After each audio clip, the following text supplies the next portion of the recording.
rendahkan hati dan siap untuk mempelajari firman-Mu. Sebab firman-Mu adalah pelita di dalam hidup kami. Tanpa firman-Mu ya Tuhan, kami akan berjalan di dalam kegelapan. Oleh sebab itu kami pasrahkan saat yang indah ini hanya kepadamu.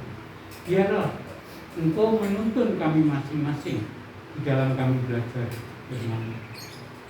Di dalam Tuhan Yesus kami berdoa. Amin.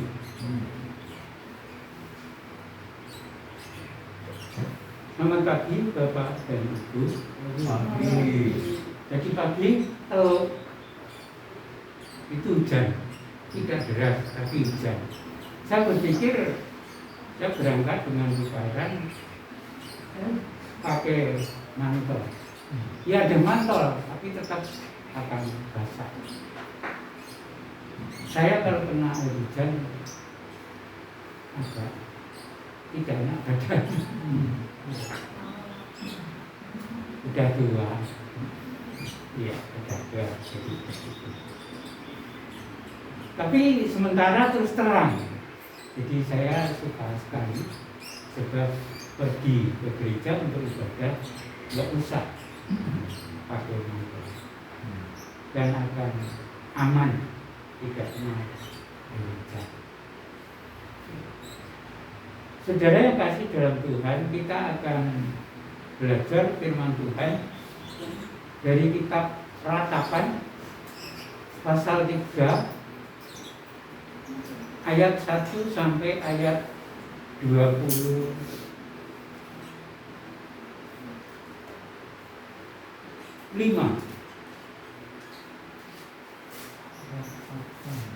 Ratapan pasal 3 sesudah Yeremia ayat 1 sampai ayat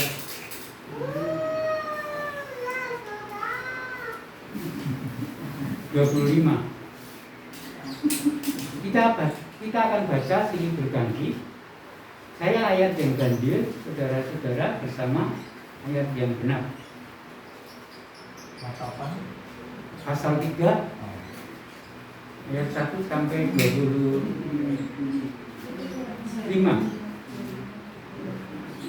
Yeremia lalu Ratapan.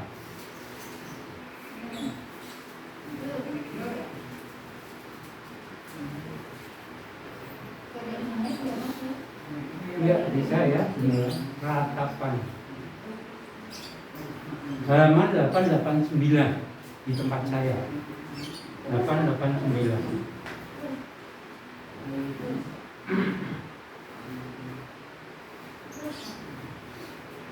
Biasanya Yeremia Ratapan. Buka saja Mazmur terus ke belakang.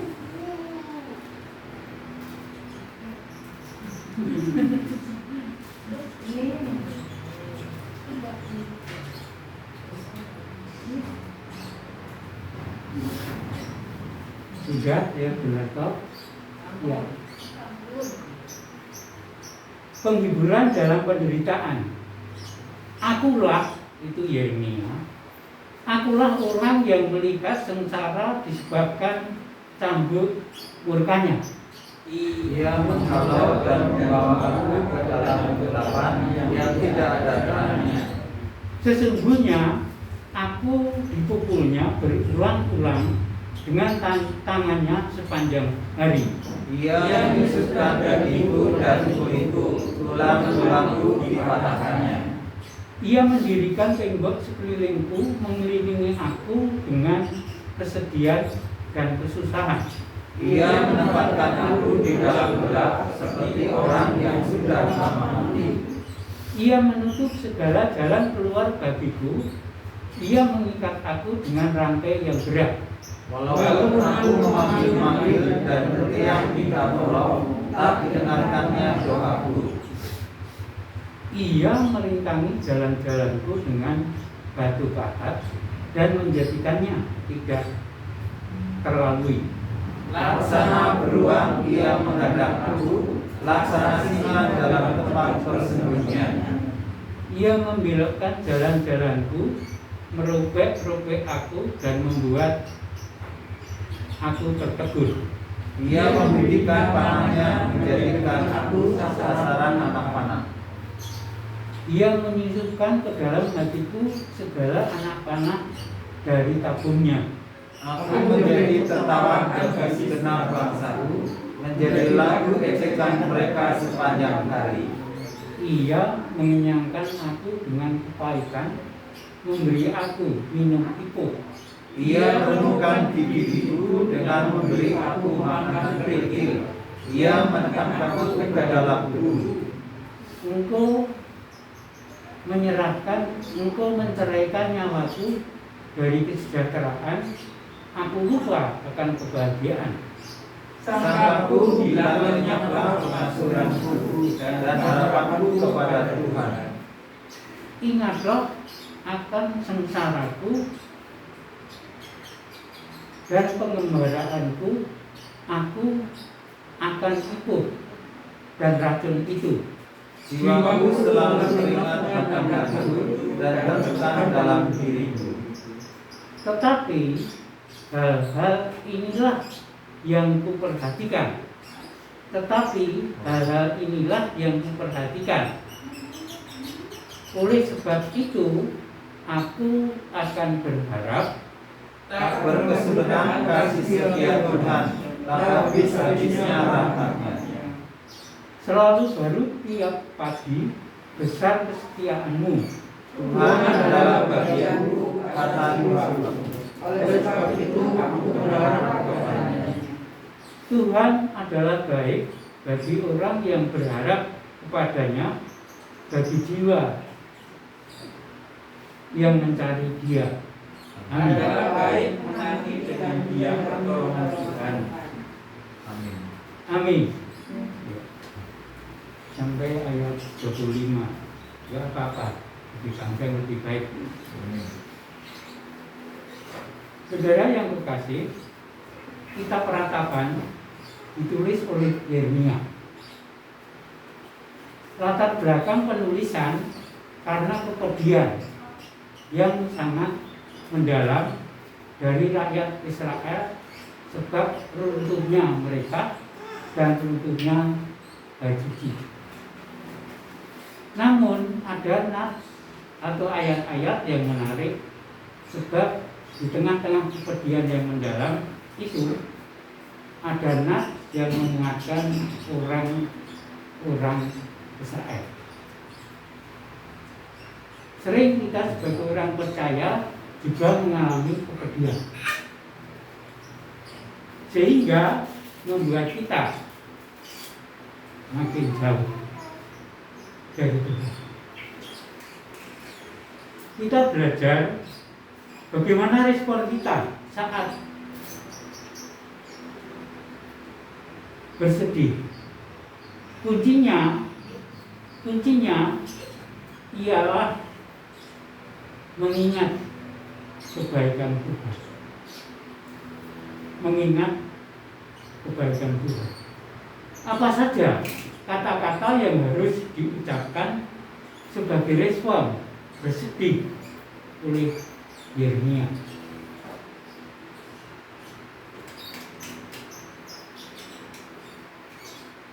Demikian.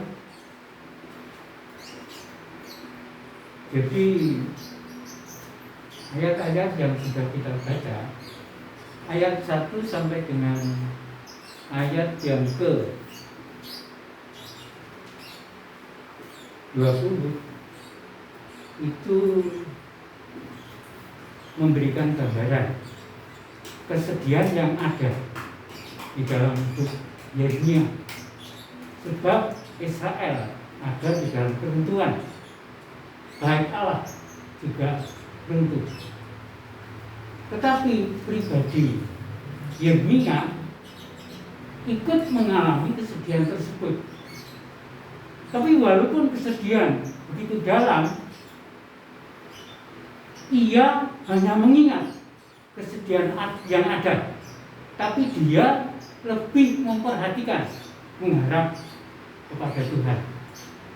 Oleh sebab itu, dia memiliki respon terhadap kebaikan Tuhan. Hanya kebaikan Tuhan yang bisa menolong kepedihan yang dialami oleh umat Israel. Oleh sebab itu, respon Yeremia, dia mengucapkan kata-kata yang pertama. Jadi kesedihan itu hanya diingat, tapi dia berharap dan memperhatikan apa yang berasal dari Tuhan.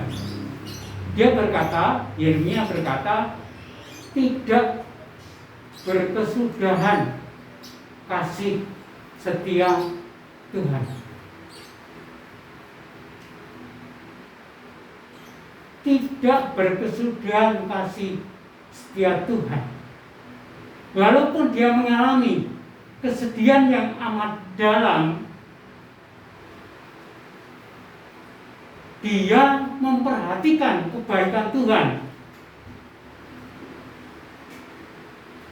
bahwa kasih setia Tuhan tidak berkesudahan. Jadi terus menerus selamanya senantiasa siap kasih setia Tuhan. Saudara yang kekasih, kasih setia manusia ada kesudahannya, sebab masa hidup yang terbatas. Kasih setia seperti kasih setia nenek kepada cucu akan berhenti pada saat nenek meninggal dunia. Kasih setia orang tua kepada anak akan berhenti pada saat orang tua meninggal dunia. Kasih setia dari sahabat akan berhenti juga pada saat persahabatan putus atau pada saat dia meninggal dunia. Maka memang kasih setia manusia itu terbatas. Apakah kasih setia Tuhan seperti itu? Tidak, saudara-saudara. Tuhan sempurna dan kekal. Tuhan sempurna dan kekal. Kasih setia adalah sifat Allah sendiri. Kasih setia adalah milik Allah sendiri. Kalau Tuhan kekal, maka kasih setia Tuhan yang merupakan sifat Allah sendiri, yang merupakan milik Allah, itu kekal dan akan ada untuk selama. Kasih setia Tuhan ditujukan kepada umatnya orang berdosa. Tetapi apakah umatnya ini menanggapi kasih setia tersebut? Kalau menanggapi, maka ia akan meminta dan Tuhan akan memberikannya. Seperti anugerah Allah yang berupa keselamatan untuk orang berdosa,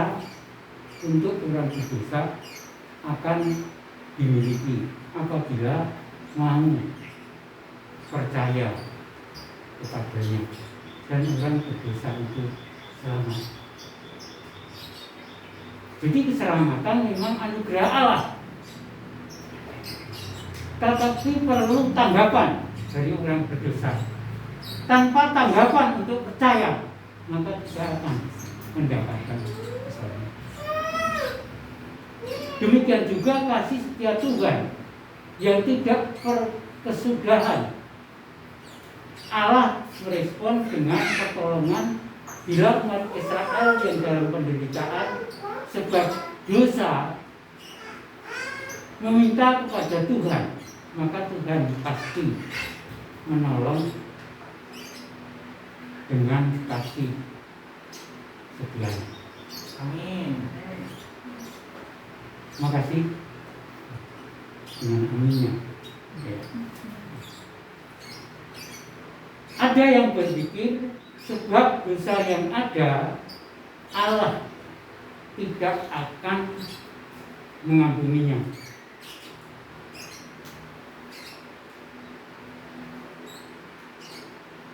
Mungkin dosanya banyak, 1 karung, 1 gudang, atau sampai tidak dapat dihitung.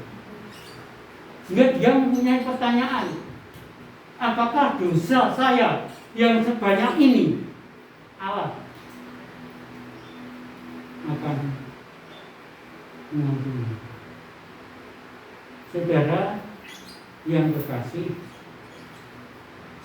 kita harus tahu bahwa kasih setia dan belas kasihan Allah lebih besar dari setiap dosa yang dilakukan orang-orang yang hidupnya di dalam dosa, termasuk umat Israel. Jadi kasih setia Allah itu lebih besar dari dosa yang dilakukan oleh umat Israel, termasuk kita. Kita harus mengerti hal ini. Mungkin kalau lebih kecil kasih setia Tuhan, belas kasihan Tuhan, kita bisa berpikir, apa Tuhan bisa mengampuni? Apa Tuhan mau mengampuni? Tetapi kita perlu tahu bahwa kasih setia Tuhan, belas kasihan Tuhan lebih besar dari dosa-dosa yang dibuat oleh setiap pribadi, termasuk umat Israel. Dan Allah menjanjikan pengampunan sebab Allah Maha Pengampun. Jadi Maha itu sudah di atas segala-galanya, Maha Pengampun. Tidak melihat berapa besar dosa yang sudah dilakukan, Tuhan pasti akan mengampuni. Oleh sebab itu kita tidak bisa berpikir apakah dosa yang sudah kita lakukan di dalam hidup kita Allah mau mengampuni. Hilangkanlah pemikiran itu, sebab kasih setia Allah, belas kasihan Allah lebih besar dari dosa-dosa yang kita lakukan.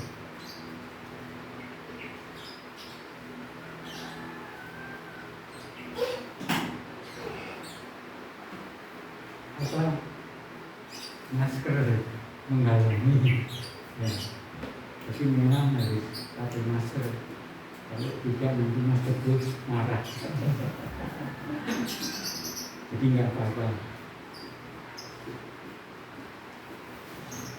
Yeremia itu berharap akan hal ini, maka umat Israel pasti akan ditolong oleh Allah. Jadi itu harapan Yeremia. Pasti umat Israel akan ditolong oleh Allah. Sebab apa? Kasih setia Allah lebih besar dari dosa-dosa yang dilakukan umat Israel. Oleh sebab itu, saudara yang terkasih, seberapa banyak dosa saudara yang saudara perbuat mungkin menyebabkan penderitaan, mungkin menyebabkan kesedihan.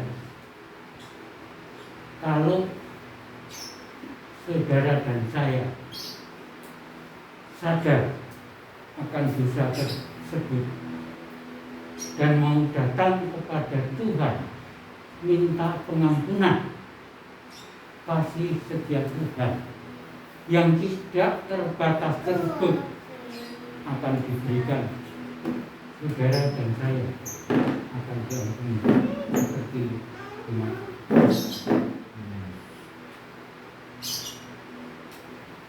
Yang kedua, Tuhan adalah bagianku, kata jiwaku. Itu ayat 24. Saya baca di sini. Tuhan adalah bagianku, kata jiwaku. Tuhan adalah bagianku, kata jiwaku. Ini adalah keyakinan Yeremia. Tuhan adalah bagianku. Tuhan adalah bagianku. Waktu PA di Bedi bicara sedikit tentang keberadaan Allah. Tuhan adalah transenden, sangat jauh. Tapi bagi orang percaya, Tuhan adalah imanen. Ada di hidupnya, ada di dalam pribadinya, sehingga setiap saat bersama dengan Dia dan dapat berharap kepadanya, kepada Tuhan.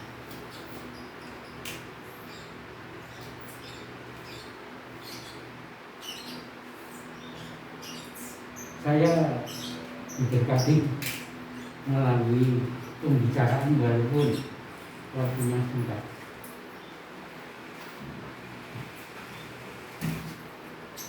Jadi Tuhan imanen ada di dalam hidup, senantiasa ada dan bersama, dan saya bisa berharap kepada Dia senantiasa terus menerus. Ketika Yeremia berkata, Tuhan adalah bagianku, Tuhan ada dalam hidupnya, Tuhan ada dalam hidup Yeremia. Mungkinkah Yeremia berharap pada orang lain atau berharap pada diri sendiri? Tidak mungkin. Tidak mungkin. Manusia tidak sempurna. Kalau berharap kepada dirinya, kepada orang lain, mungkin bisa hanya sementara, tidak untuk seterusnya, tidak untuk selamanya. Beda kalau berharap dengan Tuhan. Oleh sebab itu, saya berkata di sini, tidak. Sebab apa? Manusia tidak sempurna. Yeremia percaya Tuhan yang ia percayai penuh kuasa dan penuh kasih yang ada di dalam hidupnya, melebihi kuasa manusia. Melebihi kuasa manusia. Tuhan yang ada di dalam pribadi Yeremia, Tuhan yang hidup di dalam hidup Yeremia, penuh kuasa, penuh kasih, melebihi manusia. Maka Yeremia berharapnya hanya kepada Tuhan, tidak hanya sesaat. Mungkin kalau hanya sesaat berharapnya itu belum diberikan, belum dijawab, tapi berharap Dia tidak hanya sesaat, tetapi terus menerus.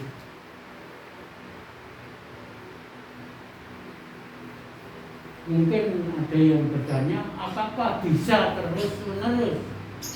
Tadi sudah dikatakan bahwa Tuhan adalah bagian dalam hidupnya, dan Tuhan adalah kekal. Maka di dalam berharap kepada Tuhan tidak hanya sesaat, tapi terus menerus selamanya. Sampai apa yang diharapkan itu diberikan oleh Tuhan, ditolong oleh Tuhan. Saudara yang berkasih, Yakub punya hak kesulungan yang didapat dengan menukar bubur kacang merah dan roti dengan Esau kakaknya yang baru pulang dari Padang. Maka hak kesulungan menjadi bagian Yakub. Hak kesulungan menjadi bagian Yakub. Yakub selalu berharap pada hak kesulungan. Sebab apa? Sebab hak kesulungan sudah menjadi bagian Yakub. Walaupun yang memiliki sebenarnya Esau kakaknya.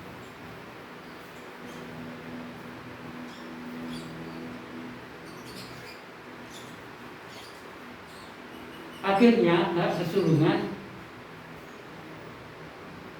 dimiliki oleh Yakub pada saat Iskak ayahnya yang matanya sudah kabur akan memberkati Esau. Ia, itu Yakub, datang lebih dulu dari Esau dan menipu Iskak ayahnya kalau dia adalah Esau. Iskak sebenarnya ragu-ragu untuk memberkati, tetapi ia memutuskan memberkati, termasuk memberikan hak kesulungan tersebut. Harapannya berhasil dan hak kesulungan menjadi milik.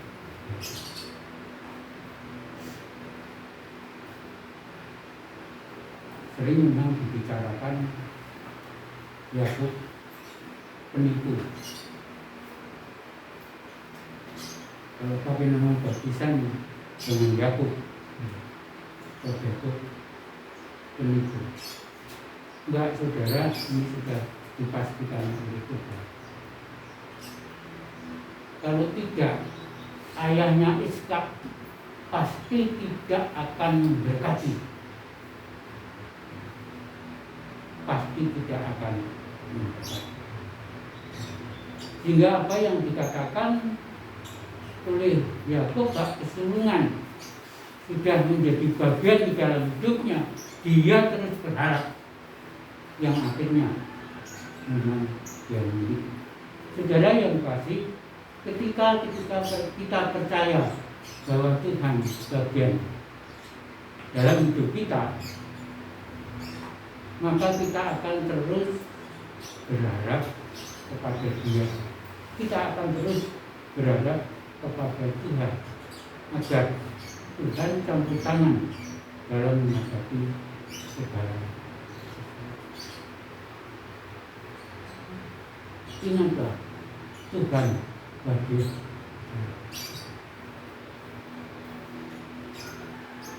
Yang ketiga, yang dikatakan oleh Yeremia, yang merupakan respon dari kebaikan Allah. Tuhan adalah baik, ayat yang ke-26.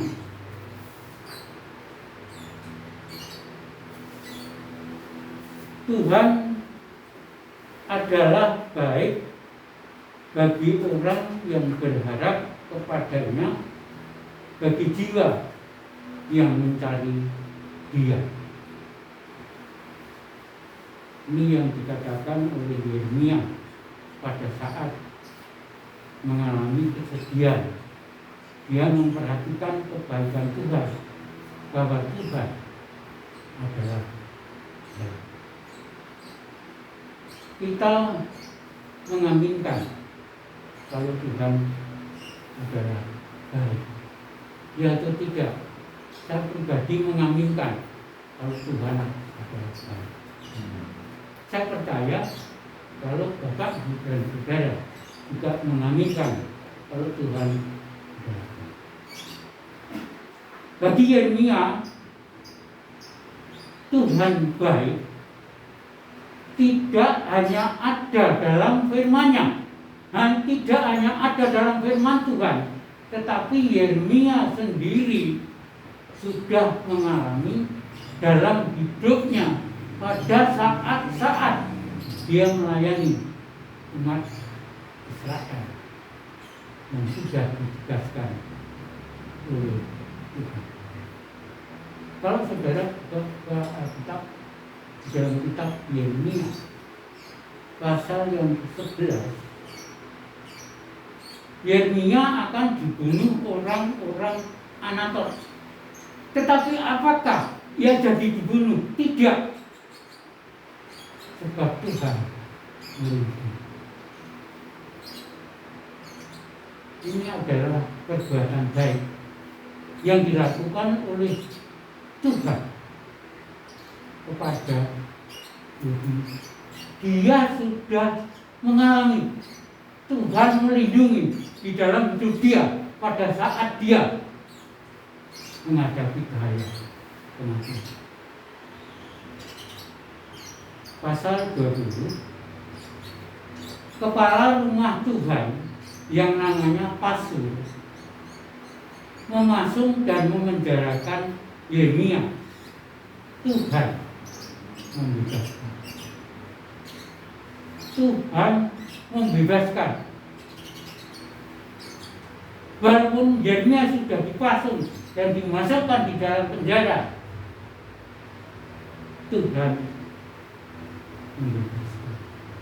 Ini kebaikan Tuhan yang tidak menginginkan Yeremia hambanya yang melayani untuk umat Israel ada di dalam penjara.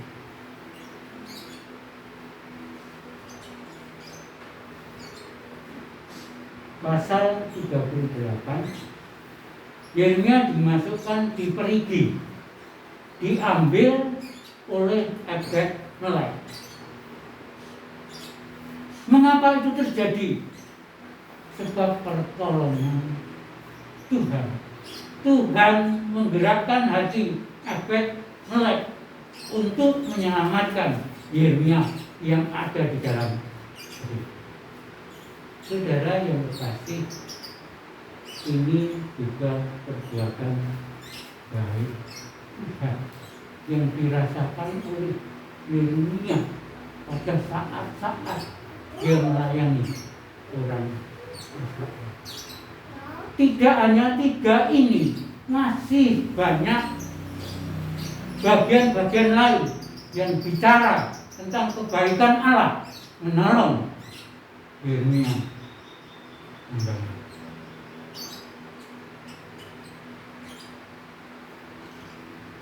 Jadi semua itu adalah peristiwa yang menyedihkan yang sudah dialami Yeremia. Oleh sebab itu